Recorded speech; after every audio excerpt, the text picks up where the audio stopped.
Bismillahirrahmanirrahim. Assalamu alaikum. Welcome to English for Grade 8.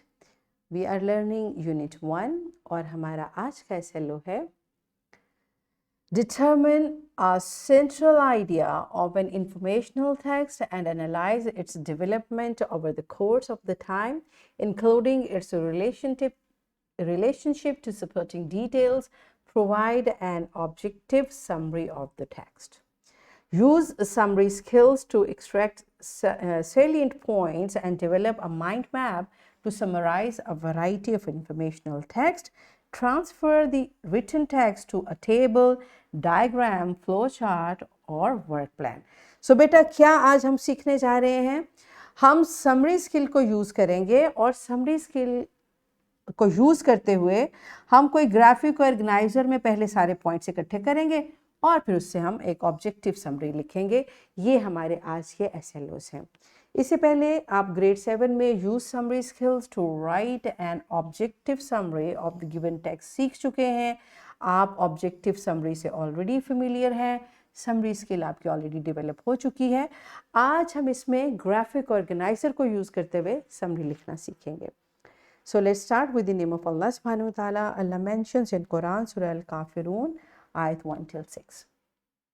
Say, O disbelievers, I do not worship what you worship, nor are you worshipper of what I worship, nor will I be a worshipper of what you worship, nor will you be worshipper of what I worship, for you is your religion, and for me is my religion. अल्लाहु अकबर। Yes my dear student, बेटा सूरह अल काफिरून आप सब लोगों को अल्हम्दुलिल्लाह याद है और अल्लाह सुब्हानहू तआला हमारे प्यारे नबी हज़रत मोहम्मद सल्लल्लाहु अलैहि वसल्लम से कह रहे हैं यू से टू द डिसबिलीवर्स। और उनको क्या कहना है कि जो जिसकी इबादत आप करते हैं मैं उसकी इबादत नहीं करता। अब देखिए ये 6 आयात हैं जो कि हमें एक क्लियर कट क्या कहते हैं कि it's giving you a pathway कि जब भी आप देखें डिसबिलीवर्स जो काम कर रहे हैं हमें क्या करना चाहिए? हमें उनको कहना no we don't do this, हम ये नहीं करते, ये हमारा तरीका नहीं है, हमारा रिलीजन हमें ये नहीं सिखाता, हम ऐसा नहीं करते। Simple right. अब ये बहुत ज़्यादा चीज़ों की डिटेल और इतनी लंबी चौड़ी बात की बजाय अल्लाह ताला ने टू द पॉइंट गाइड कर दिया। Say what you worship I don't worship that, और and what I worship you are not worshipper of that, so that's it, this is your way, this is our way. ये बेटा हमें बहुत अच्छे तरीके से पता होना चाहिए क्योंकि sometime specially in your age कि अच्छा फ्रेंड्स कर रहे हैं तो हम भी कर लेना हो। क्यों बेटा? जब अल्लाह ताला ने हमें कह दिया कि हमने जो अल्लाह सुब्हानहू तआला ने कुरान में और जो हमारे प्यारे नबी हज़रत मोहम्मद सल्लल्लाहु अलैहि वसल्लम ने अपनी सुन्नत में तरीका बताया, उसके अलावा हमारे लिए कोई तरीका नहीं है। दोस्तों का तरीका हमारे लिए ऑथेंटिक नहीं है, राइट? दैट्स वाई ये एक पूरा दिस इज़ हाउ एक बहुत बड़ी बात को आप टू द पॉइंट कहते हैं। This is summary, this is the summary to act for us as Muslim, हमने क्या करना है, राइट? तो आज हम इंशाल्लाह समरी के बारे में मज़ीद सीखते हैं। Let's start with the brainstorming activity. What you are going to do, मैं आपसे एक क्वेश्चन कर रही हूँ। What is an objective summary? 7 में आपने पढ़ा था ना, क्या याद है उसके बारे में? आपने टीचर को बताना है। टीचर देखें स्टूडेंट्स को कितना इसके बारे में है। So pause the video, answer this question to your teacher and then come back. Yes, my dear students, beta, I hope you answered nicely and correctly because my students are smart. So let's learn further.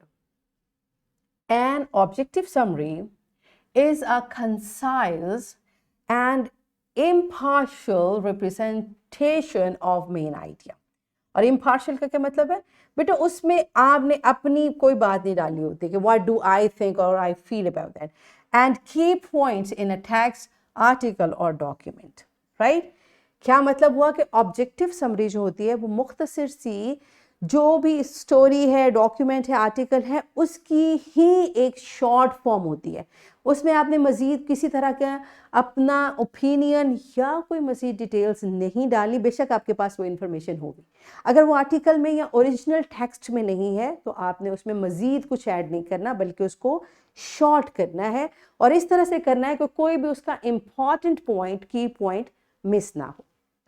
It aims to provide an overview of the content without including the summarizer's personal opinion, bias or interpretation. Right ji? Or how do we do it?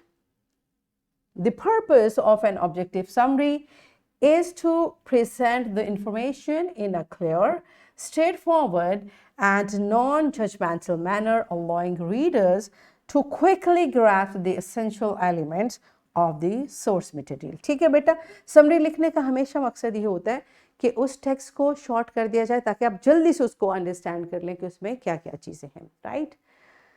Once again हमने कल paragraph writing के लिए different organisers पढ़े थे और आपने उसको practice भी किया था, रिमेंबर. अब हम समरी राइटिंग के लिए उन्हीं ऑर्गेनाइजर्स को यूज़ करेंगे और उनका पर्पस भी सेम रहेगा, but the use will be reverse. किस तरह से? जैसे कि हमने कल पढ़ा था वेन डायग्राम. वेन डायग्राम कहाँ यूज़ करते हैं? कंपेयर एंड कंट्रास्ट में. अब अगर आप किसी ऐसे टेक्स्ट की समरी बनाने लगे हैं जिसमें आप देखते हैं कि कंपैरिजन और कंट्रास्ट आ रहा है, तो फ़ौरन से वेन डायग्राम बनाइए, की पॉइंट्स यहाँ पर लिख लें. जब आप की पॉइंट्स लिख लेते हैं तो अब इन्हीं पॉइंट्स को आपने समरी, इन पॉइंट्स को एक शॉर्टर फॉर्म में लिख लेना है. It become summary of the same text. Right. तो आपने देखना है जब भी आपके पास टेक्स्ट ऐसा आया है जिसमें कंपैरिजन और कंट्रास्ट है तो उसकी समरी लिखने के लिए आपने वेन डायग्राम में की पॉइंट्स लिखने हैं. इसी तरह अगर आपके पास जो टेक्स्ट है that examines two components of an object, उसके एक ही ऑब्जेक्ट के टू कंपोनेंट्स, जैसे कि किसी चीज़ के एडवांटेजेस एंड डिसएडवांटेजेस हैं, तो आप क्या करेंगे? टी चार्ट बनाएंगे.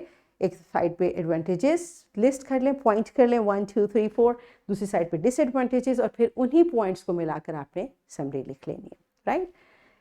The third form we are going to learn is concept map. कल हमने देखा था अगर आपको एक जो टेक्स्ट है वो कॉन्सेप्ट टाइप का है तो आपने क्या करना है कि एक मेन आइडिया यहाँ लिख के उससे रिलेटेड पॉइंट्स यहाँ पर आपने लिखने हैं और फिर इन की पॉइंट्स को मिलाते हुए आपने उस टेक्स्ट को समराइज कर लेना है.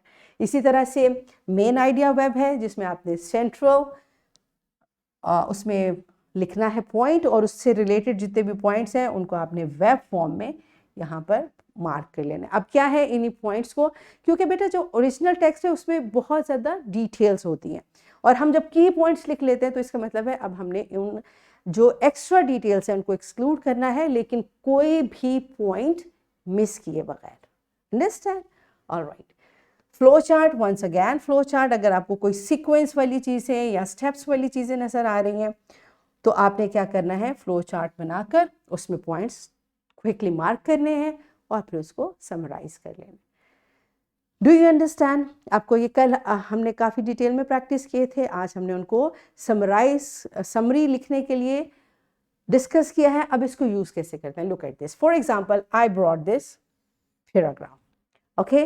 अब यहाँ पर मैंने caused, as a result, because, इसका मतलब है कि मुझे कौन सा सेंट्रल आइडिया वाला जो ग्राफिक ऑर्गेनाइजर है उसको यूज़ करना है. तो मैंने जल्दी से उसको बनाया. Affects nearly all species of sea, मैंने उसका सेंटर पॉइंट लिखा, उसके साथ इनमें क्लूज लिख लिए कि क्या क्या है. एक कॉज ये है, एक कॉज ये है, एक कॉज ये है. अब इन पॉइंट्स को मिलाकर मैंने उसी पैराग्राफ की शॉर्ट फॉर्म तैयार कर ली. This is how we write a summary. Do you understand? Okay. So let's practise it through an activity.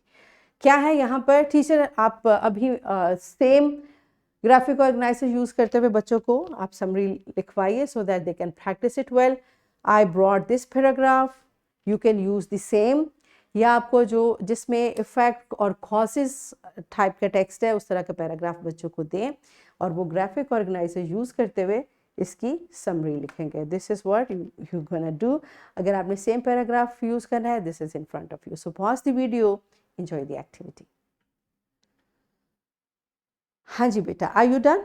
Okay. ये अब हमने एक पैराग्राफ की समरी लिखी है. Now the next activity which is in your book is to write the summary. ये आपको यहाँ पर सी पार्ट में आपको दिया गया है, आपने इसकी पूरी समरी कंप्लीट करनी है. सो अब आप लोग अपनी नोटबुक्स पर इसको कंप्लीट करें. Pause the video, complete this task and then come back. हाँ जी बेटा, समझ आ गई? That's very simple. गुड. अब बेटा इसी टेक्निक को जब भी आपने समरी लिखनी है तो इसी तरीके से आपने लिखनी है और इसको मज़ीद प्रैक्टिस करें. Now it's time for your homework. Once again मैंने ये पैराग्राफ आपको दिया है टीचर, अगर आप ये सेम पैराग्राफ देना चाहते हैं इसका प्रिंट बच्चों को दे दें या फिर और कोई प्रिंटेड फॉर्म में दें जिसको वो समरी फॉर्म में घर से लिख के लाएंगे। This is your homework. और वंस अगैन ये एक वर्कशीट है, अभी करवाने के लिए क्लासरूम में मज़ीद प्रैक्टिस, इसका प्रिंट लें, बच्चों को मज़ीद प्रैक्टिस करवाइए because summary writing is a important skill. So इसकी बहुत ज़्यादा प्रैक्टिस बच्चों को करवाइए। So that's it for today. Thank you and अल्लाह हाफिज़।